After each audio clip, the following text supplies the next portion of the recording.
So about 2 years ago, I was in Thailand and I was moving into a new apartment, brand new apartment, in a new building and everything. And at the time of me moving into this place, I was also seeing a girl, and this girl was spending the night. So after spending the day together, she ends up deciding to have a shower. She goes into the shower, she does her thing for like 15-20 minutes. She comes out of the shower and I can immediately tell something's off. There's like almost this disconnected, detached coldness about her towards me and in general. So I ask her and I say, hey, what's up? I can kind of got this feeling something's off. And she very coldly is like, no, nothing, I'm okay, I'm fine. And in case you didn't know, I've been an attachment style coach for like 4 years, so relationship insecurities. So I'm pretty good at recognizing this stuff and also basically communicating in healthy ways. So I say to her, I was like, hey, listen, I can tell something's off. If you don't want to talk about it, that's okay, but I just want to let you know that you can talk to me about anything. I want to understand what's going on so we can like work through this and move through it. And it took some reassuring and it took some convincing, but eventually she says, okay, I was in your shower and I was busy doing my thing and I turned around and I saw in the shelf there was a pink shampoo bottle. And I was like, oh, fuck. And she says, that to me can only mean two things. And I want to emphasize this. She said, this in my mind can only mean two things. One, you are currently sleeping with somebody else at the same time as us dating. And she almost immediately then said, but I also know that, you know, we're not technically a couple yet, so I guess I can't really be upset about that. Or two, you were sleeping with somebody just before us, like very early on before, I mean very soon before us, and you said that you hadn't been with anybody. And again, I guess I can't really be upset with that because we're not technically a couple and we didn't really like speak about exclusivity, so on and so forth. Now I want to pause here because this is really where this idea of perception comes in. Here you can see that there's a situation, right? There is a pink shampoo bottle in my shower. Her perception is basically what she perceives, what she understands is true about this external situation. In other words, to her, there were only two reasons. One, I was sleeping with somebody just before we got together. Two, I'm sleeping with somebody right now. Now, aside from the fact that she has every right to be upset with that, so even her telling herself she can't be is her own internal stuff going on. The more important thing here is how in her mind, in her view, in her understanding of what was going on, and let me just move this camera a little bit. In her understanding of what was going on, she could only see two possible reasons. That right there is her perception. She perceives or she understands this external situation to mean only two things. So I say to her, actually, there's a third reason. Basically, when I moved into this apartment, it was a really strange deal because it was completely and fully furnished to the weirdest degree where even in the showers, they had left a shampoo bottle for me, a pink shampoo bottle. Now, I'm very much aware of how sketchy that can sound.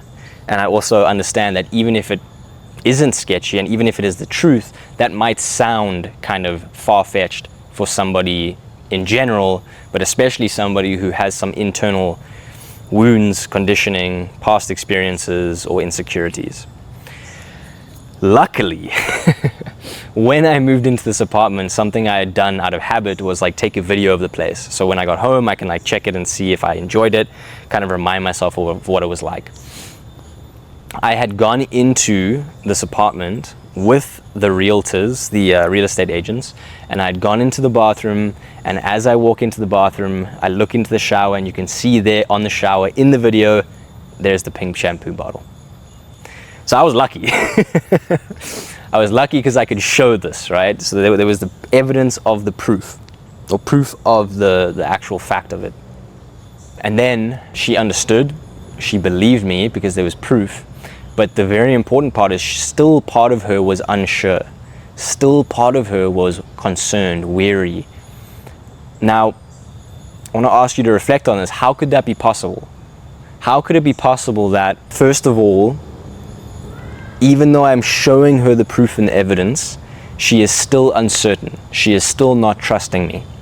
She is still worried or perceiving that the shampoo bottle belonged to somebody else. And then secondly, why is it that in her perception, there were only two possible reasons, both of which were very negative circumstances or outcomes, which is she was getting played with right now, aka like cheated on in a way, or I had been with somebody very recently and lied about it. Why is that the case? Well, this comes down to the foundation of how perception is almost created, which is that it is tied or directly connected to your own internal beliefs or past experiences, which create beliefs or wounds or conditioning, so on and so forth. So again, because I'm an attachment style coach, I could pretty much assume what was going on inside of her, because like I'm, number one, experienced of it in my own life, jealousy, insecurity. But also I've worked with hundreds of people around this topic, or this idea. So what I knew what was going on inside of her is she had some type of internal belief that she isn't good enough, she isn't worthy, she's going to be abandoned or hurt or betrayed, something like that. In my opinion, it was around the betrayal area because of also other behaviors she had that basically resonates very strongly with what is known as disorganized attachment, which is a specific style of insecurity in relationships. But because of this internal belief of I'm going to be betrayed, and maybe I'm going to be betrayed because I'm not worthy or good enough, what happens is she views this external situation of there being a pink shampoo bottle in my shower, and the only things that she can really believe will match the internal deeper belief she has. In other words, if she deeply believes that she will be betrayed or that she's not good enough, then to her, this external situation where this belief is being reflected onto it, it's being like projected onto it basically, which is really the core of what I'm talking about here, projection in the realm of perception. Those internal beliefs are being projected onto her perception of reality. In other words, if I don't believe I'm good enough, if I believe I'm going to be betrayed, then a pink shampoo bottle in the shower can only mean to me and only makes sense to me and reinforces and confirms my deeper belief that number one, I'm not good enough, and number two, I'm going to be betrayed. Now, what's important here is you can like chop and change any of this stuff. Like different situations will trigger different beliefs. Different beliefs will cause different perceptions of situations. Depending on the belief, depends on their perception of the external reality because of the projection of that. And that also is why even after I gave her and showed her this proof, she still struggled to believe it or let go of it. There was still this like emotional reaction or like leftover. Because honestly, it doesn't even matter what the external situation is 9 times out of 10. What's really happening is a deep limiting belief or wound that is ingrained in both her unconscious, her nervous system, her emotional patterning. All of that is being triggered, is being poked, is being activated, and therefore distorting or manipulating her perception of reality. Now, why this is so important, why this is so important, is because you can work with that. You can work on shifting and changing those inner beliefs or recognizing where they really come from so that you can let go of them, so that they no longer distort your reality or your perception of reality. So, for example, if she had done something like that, then number one, you can get to a point where if you work on the belief of I'm not good enough or I'm going to be betrayed all the time, even if it really is happening, it's not going to affect you as much. Now, I'm saying that from personal experience, but also like through the work I've done with clients.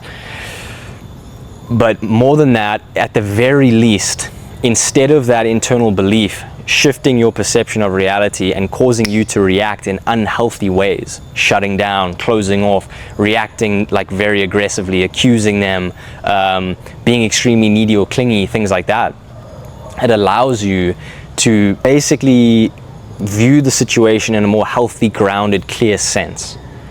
And when you do that, you can then respond to that situation with more clarity and in a way that is truer to who you are at your core.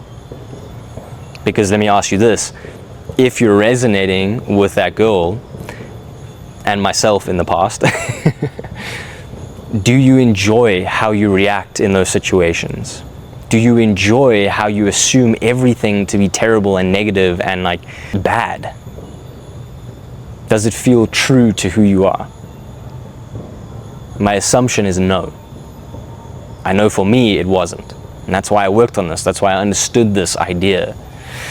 So, as I said, when you can work with those beliefs directly, so you can use the emotions and the thoughts that come up to basically trace back where this belief is really coming from, and then you work on soothing the nervous system, you work on shifting your internal perspective on both yourself and the situations that caused these beliefs to be planted, to be born, then you can start to really shift both your internal like perception and structure, but also your perception of yourself and therefore your perception of reality. If that is something you are interested in doing, I would like to invite you to ponder working with me one-on-one, because that is what I've done for the past 4 or 5 years with many, many different people. And by the way, this doesn't only fall into relationships. This projection and perception idea, this concept, this very real thing happens in every aspect of your life. Career, business, relationships romantically and socially, your spiritual path, so on and so forth. So if you're interested in working with me on that, so you can show up as your truest self in life, then you can either email me directly or you can click the link in my bio once it's set up, and we can see if we'd be a good fit for each other. Otherwise, I'll see you in the next video.